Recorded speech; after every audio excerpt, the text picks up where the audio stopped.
There have been things happening with regards to the animation industry. I mean, there are always things happening, but these are particularly negative things, negative viewpoints that have been coming to the forefront of media. And to be honest, it's been bothering me for a while. In fact, it's been kind of pissing me off. Animation is an art form. We know that.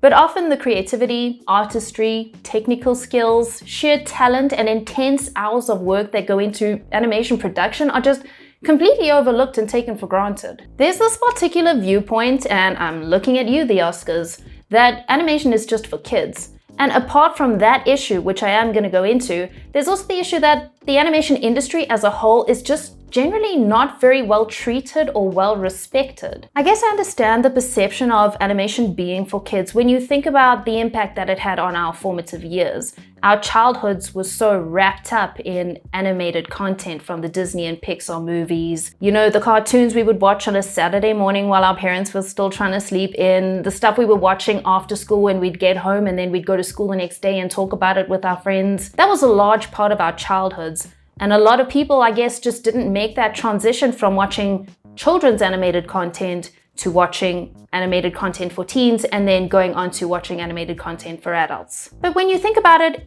it's actually really complex because you can't neatly section off animation into for children or for adults. Unless you're talking shows like CoComelon, obviously, that is for little children. But when you think about things that are slated as for kids, such as Adventure Time or The Owl House, those are freaking amazing shows.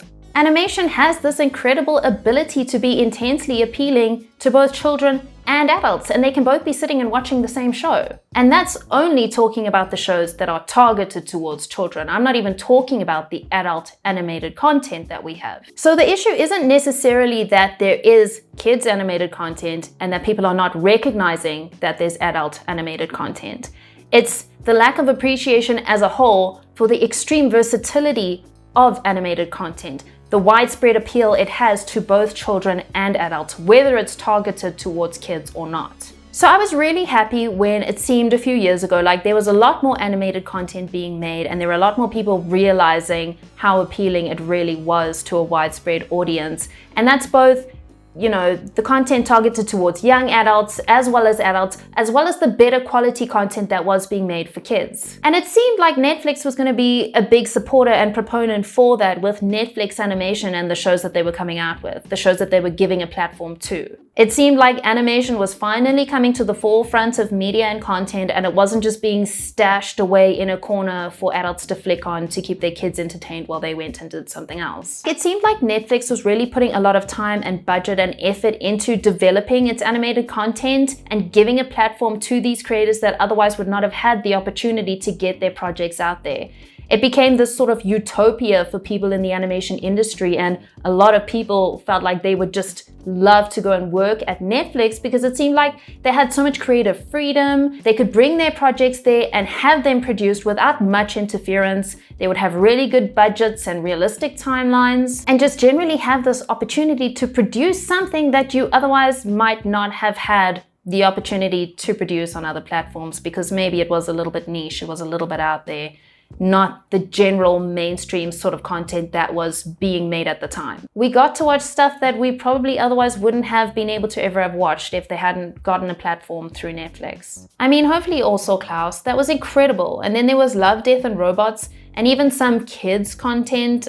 Kids, I say kids loosely because even adults love these shows like City of Ghosts and Glitch Techs, as well as branching out into producing anime. It all seemed like it was on the upswing and it was a great time for animation. But now we hear that Phil Rinder, Netflix's Director of Creative Leadership and Development for Original Animation, has been let go, as well as several members of his team, and that a bunch of animated series that had received critical praise and were very successful have been cancelled, as well as shows that were highly anticipated and still supposed to come out, such as Bone and Toil and Trouble. There have been mutterings for a while about Netflix and the way they make their decisions to cancel shows, their business model of drawing in an audience and not actually trying to maintain it, and how they only promote animated shows a month before their release, which of course they're not going to have a great reception if people haven't had the opportunity to get excited about it or even hear about it yet. City of Ghosts, which was wildly successful and has a 100% score on Rotten Tomatoes, was cancelled and has now moved to Apple TV. And apparently, allegedly, these cancellations were supported by staged data, which means that Netflix took existing data and they manipulated it to support their lack of funding and cancellation of certain projects. There have also been claims of Netflix ordering a season of an animated project and then splitting that one season into 2 separate seasons, rather than ordering them as season 1 and then ordering a season 2.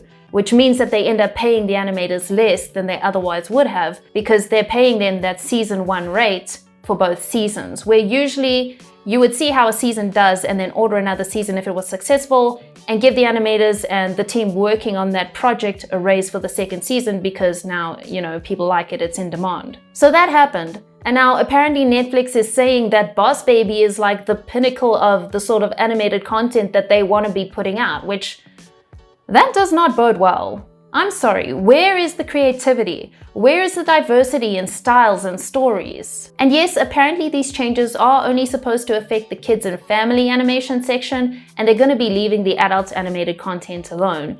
But I want kids to be watching good quality shit too. Kids should be getting exposed to different visual and storytelling styles, different narratives and perspectives. They should be growing up appreciating both the stories and the artistry behind the animated shows that they're watching, rather than watching a bunch of similar, shallow, cookie-cutter shows. Because Netflix seems to think that Boss Baby is the epitome of what an animated children's show should be, but, Boss Baby got a ton of marketing for the first movie, that's why it's still so successful now. If they're only marketing their animated content a month before, and depending on word of mouth as well for children, of course your shows are not going to get a great reception. And this is completely ignoring the fact that there are a bunch of adults out there that are watching these shows in the kids and family section and enjoying them, whether they have children or not. So they're still going to be affected. So yes, they're not cancelling all animation at Netflix. I know a lot of people have been up in arms about that because there have been a lot of clickbaity titles to these articles about this whole issue.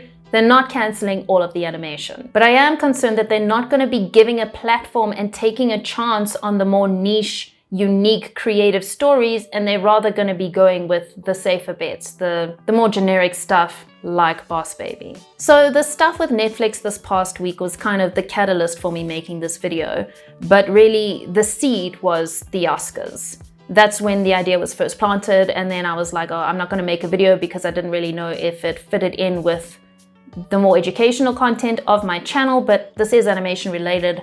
It's in the animation industry, and that's what I'm about, that's what I work in, so it is something that concerns anyone who's really interested in animation, anyone who makes animation, and anyone who consumes animation. So speaking of the Oscars, it's these people who think that animation is just for kids who are the other leg in the pants of this dual subject video.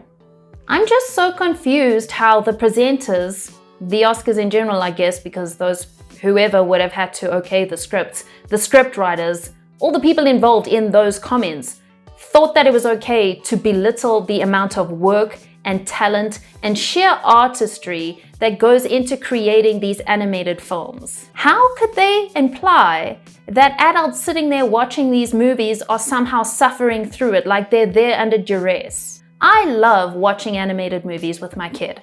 I love watching animated movies with my husband or my friends, who are adults, obviously. I love watching animated stuff by myself, and so do hundreds of thousands of other successful, normal, mature adults. So where the hell do these people get off? Are they sitting in the other room while their kid is sitting watching BoJack Horseman or Arcane or Attack on Titan? Because if that is you as a parent, you need to take a long hard look at yourself and take yourself and your kid to therapy, because they should not be watching that stuff, because it is not for kids. What about one of the nominees from the actual Oscars where they made these comments? Flee.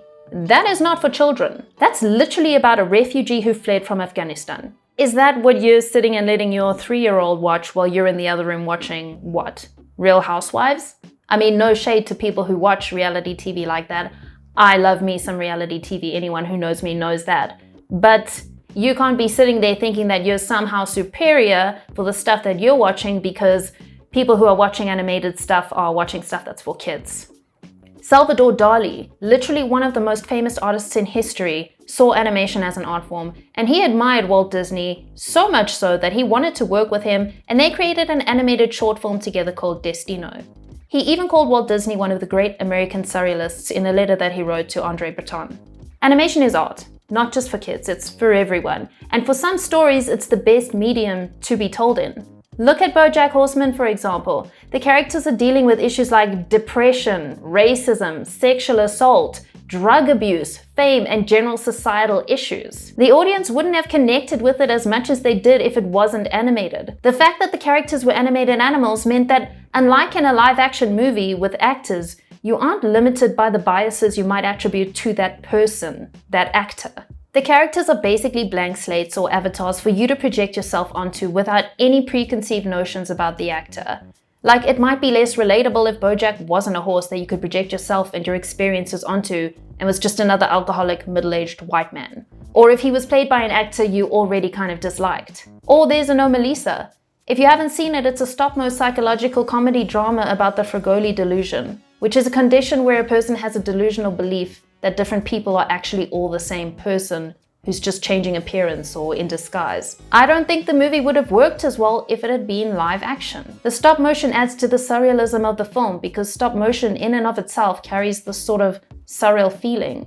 And while watching, you sort of feel like you have the delusion yourself because all the other characters have the same face. But it's difficult to notice at first because they're all puppets. And that helps you empathize with the main character and the perpetual feeling of discomfort and uncertainty he feels.